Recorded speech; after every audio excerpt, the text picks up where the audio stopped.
আসসালামু আলাইকুম। তো বাসুলিয়া চাপড়া বিল আইসে একটা ধরা খাইছি এক নম্বরে।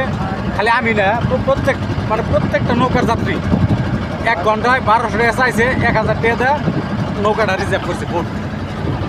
তো প্রতিটা নৌকার মাঝে কি করে আপনার নদীর মাঝখানে, বিলের মাঝখানে আইসা স্টার্ট বন্ধ করে দেখো পাখা তলে বাইজা গেছে, নৌকার তলা ঠেকে গেছে। 10-15 মিনিট 20 মিনিট করে আপনার বয়ে রাখে তাদের ঘন্টা ফিল আপ করে। ওই যে দেখেন, এই যে একটা নৌকা, সেগুলো স্টার্ট বন্ধ করে দাঁড়াই রয়েছে।